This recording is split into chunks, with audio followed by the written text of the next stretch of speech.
What if your entire empire crumbled? Not because of war, but because of who you were. This is the story of Nicholas II, the last Tsar of Russia. Born into gold, crowned in chaos, and buried by revolution. His fate wasn't just royal, it was inevitable. Nicholas Alexandrovich Romanov was born in 1868 in the luxurious Alexander Palace. The weight of centuries rested on his shoulders from birth. But behind the opulence, a storm of change was brewing, one that no title or crown could stop. His father, Alexander III, was a mountain of a man, physically imposing and fiercely autocratic. He ruled with an iron grip, believing that reform was weakness. Under him, young Nicholas learned to fear change rather than embrace it. Nicholas's education was strict and isolated. He was trained in languages, history, and etiquette, but not politics. His tutor, Charles Heath, an Englishman, taught him the manners of a gentleman. But Russia didn't need a gentleman. It needed a ruler. By the time he became heir, Russia was a powder keg. Revolution whispered in alleys, poverty grew in silence, and resentment boiled beneath uniforms and crowns. But Nicholas looked the other way, hoping tradition would protect him.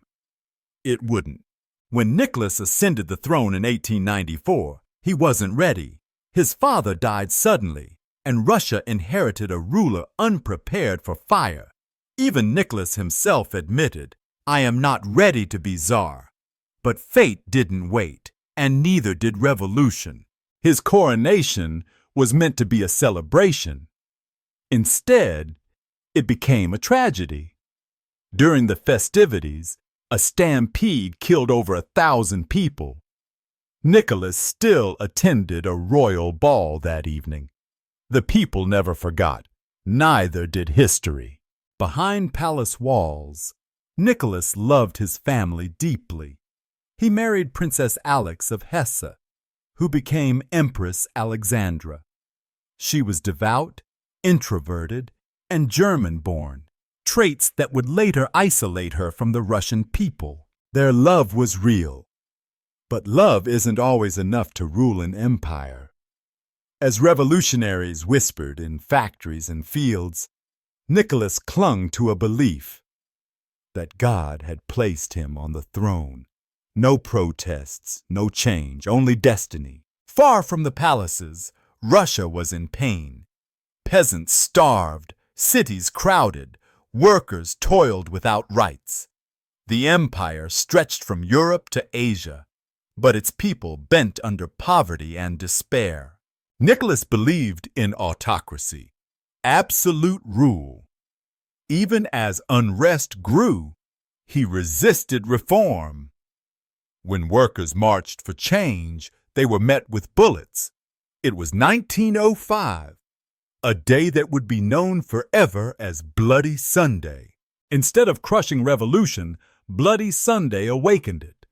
Across Russia, strikes erupted. Workers demanded rights. Peasants rioted. Soldiers mutinied. Nicholas finally agreed to a Duma, a parliament. But he never intended to share real power. Enter Rasputin, the Siberian mystic with hypnotic eyes. He seemed to ease the illness of Nicholas's only son, Alexei, who suffered from hemophilia. Alexandra adored him. The court loathed him. Rasputin's presence became a scandal. Nobles whispered. Ministers resigned. But Alexandra clung to him like a lifeline. She believed Rasputin was sent by God. The people believed he was sent by the devil. In 1914, everything changed. World War I exploded across Europe. Nicholas led Russia into battle. He believed it was a chance to unite the nation. Instead, it broke what was left. Nicholas left the capital to command the army. But he wasn't a general. His absence left Alexandra and Rasputin in charge of domestic affairs.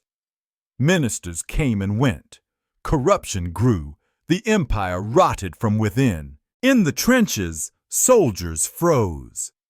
They lacked boots, guns, even food. In Petrograd, bread lines stretched for hours. Women and children waited in snow, hungry and angry. The empire was starving, slowly, loudly. February 1917. A strike began at a factory, then another, then another. Workers poured into the streets. Soldiers were ordered to fire. Many refused. The empire cracked. The people no longer feared the crown. On March 15, 1917, Nicholas abdicated. Over 300 years of Romanov rule ended with a signature. He handed the throne to his brother, who refused it. The monarchy died that day, quietly. The family was placed under house arrest at Tsarskoye Selo. The gilded halls became a golden prison. No royal processions, no titles, just parents and children, held in suspense by history. Then came October. The Bolsheviks, led by Lenin, overthrew the provisional government. The revolution was no longer in motion. It had won. The Romanovs were moved again, this time to the Ural Mountains. They arrived in Yekaterinburg and were confined to the Ipatiev house. The windows were painted over, the fence built higher. Whispers outside grew darker. Inside, the Romanovs tried to remain a family. In the early hours of July 17, 1918, Yakov Yurovsky entered the basement. Nicholas, Alexandra, their 5 children, and loyal servants stood waiting. Nicholas asked, "What?" Then the gunfire began. The execution was brutal. Some bullets missed, some ricocheted. The daughters survived the first round. Jewels sewn into their corsets deflected bullets. Bayonets were used. It was not a clean end, it was chaos. The bodies were burned in a forest and dumped into a pit. For decades, their fate was denied, hidden, buried. But the truth, like bones, always rises. In 1991, the Soviet Union collapsed. The remains of the Romanovs were found, identified by DNA. They were finally laid to rest in St. Petersburg, back where the story began. But the questions remain. Could Nicholas have saved his throne? Could reform have prevented the revolution? Or was it all doomed from the moment he was crowned? The fall of the Romanovs wasn't just about politics. It was about people, about what happens when power forgets its purpose. When rulers stop listening, history starts writing a new ending. Their story is over, but their lesson endures. No throne is eternal, no crown immune to consequence. Leadership is earned, not inherited, and history never forgets a ruler who fails his people. If this story moved you, share it. History isn't just about kings and empires, it's about choices. And in remembering the past, we shape the future. Subscribe for more untold truths of history. Before Nicholas II fell, Russia rose through centuries of conquest. From the icy lakes of Novgorod to the golden domes of Moscow, the Tsars built an empire on faith, blood, and expansion. The Romanovs didn't inherit peace. They inherited power. Peter the Great turned Russia into an empire. He cut beards, built a new capital, and opened Russia to the west. But progress came at a price. His city rose from swamps, on the backs of thousands who died building it. Catherine the Great expanded the empire's borders and embraced Enlightenment ideas. But she ruled absolutely. Progress in Russia always wore iron gloves. The Romanovs ruled with both vision and violence. By the late 1800s, Russia was changing. Railways cut across wilderness. Factories filled with soot and sweat. But while the empire modernized, its rulers clung to divine right and tradition, blind to what the future demanded. Nicholas wasn't the only Romanov touched by tragedy.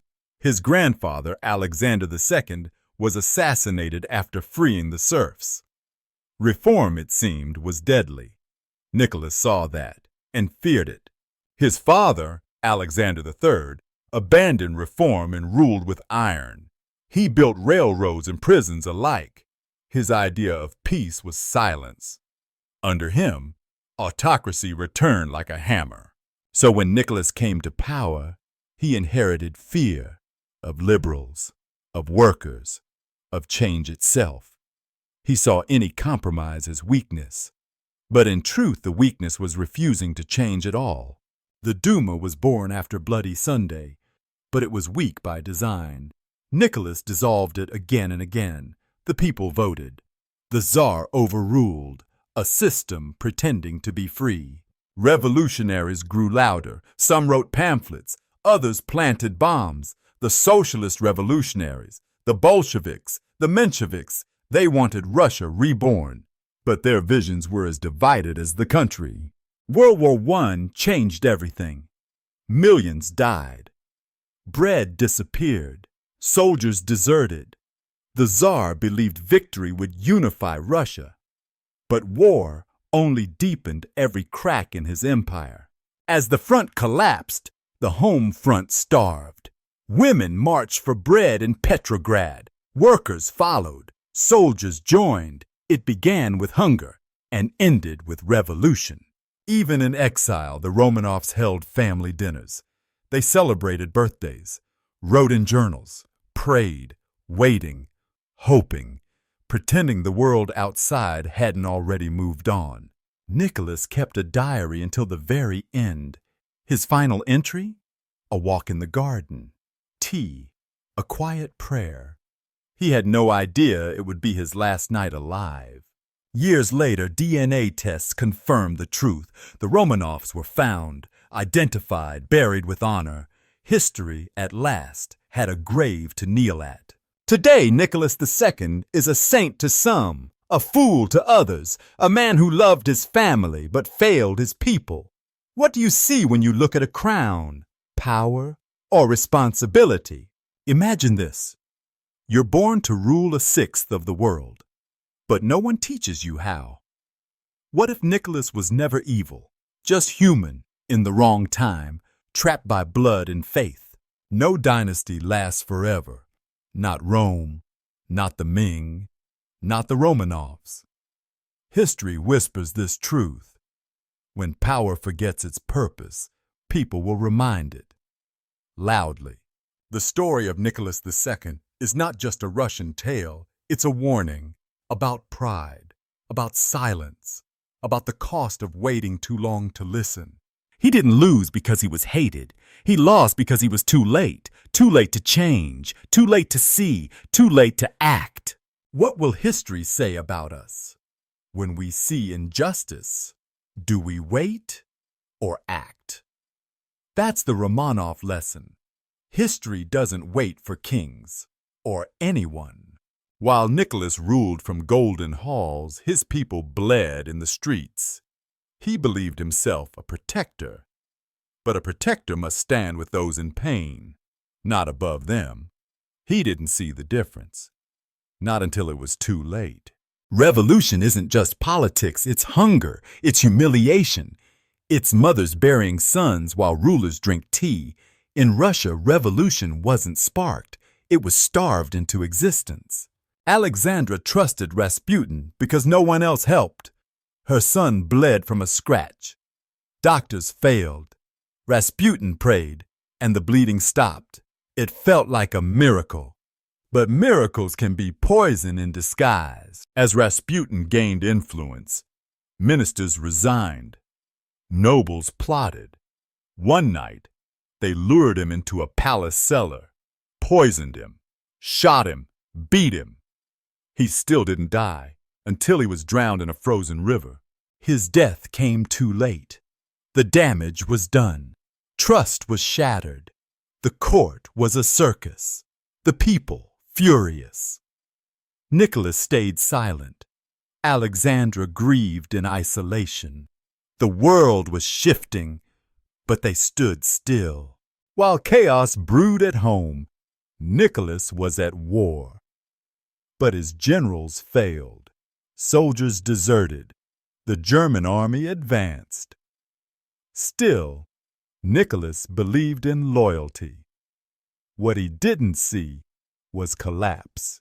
Back in Petrograd, winter grew colder, bread lines longer. Then, on International Women's Day, a march began. Thousands of workers joined, then soldiers. Then the empire fell. Nicholas tried to return, but it was too late. Railways were blocked, cities seized. His own guards refused orders. He was Tsar only in name, and soon, not even that. His abdication wasn't majestic. No crown, no ceremony, just ink on paper and silence. No applause, just snow. They sent him home.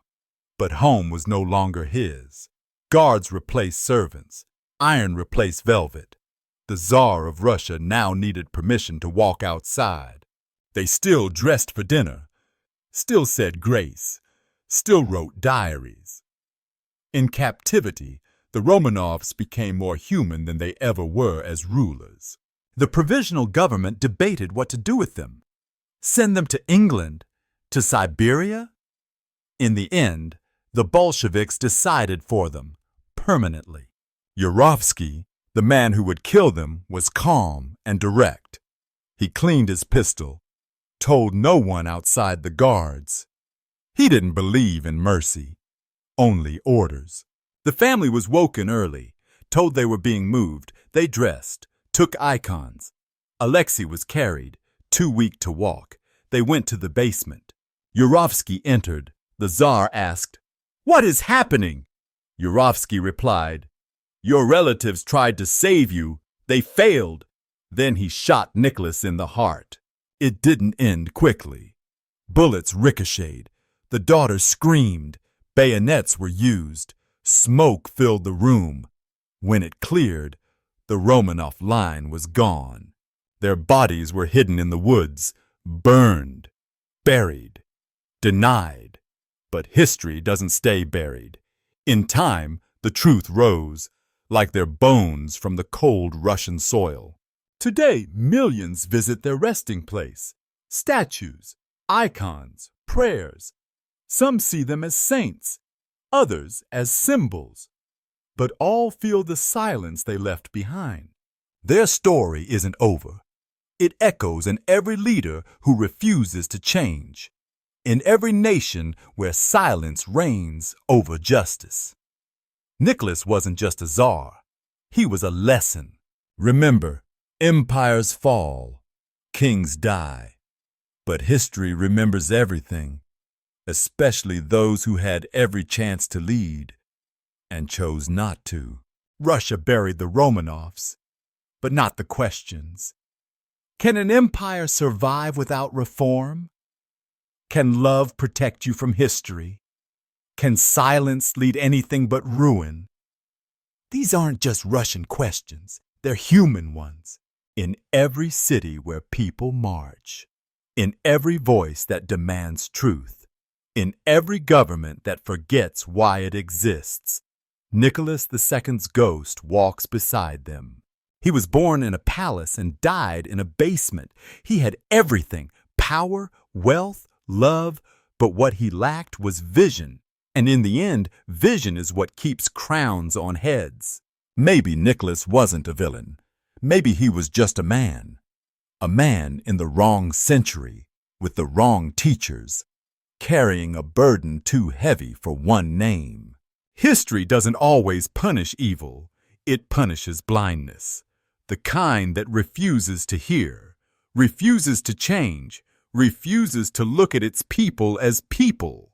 If Nicholas had listened, if he had opened his gates, shared his crown, walked among the hungry, maybe Russia would be different. Maybe he'd still lie in a palace, not a pit. But that isn't the story we inherited. We inherited one of fire and frost, of silence and screams, of thrones that became tombstones. So what will your story be? Will you see before it's too late? Will you speak before the silence becomes a grave? The Romanovs didn't, but you can. If this story stayed with you, share it. Don't let it disappear like the empire it tells of. Subscribe, and let's uncover more truths that shaped our world.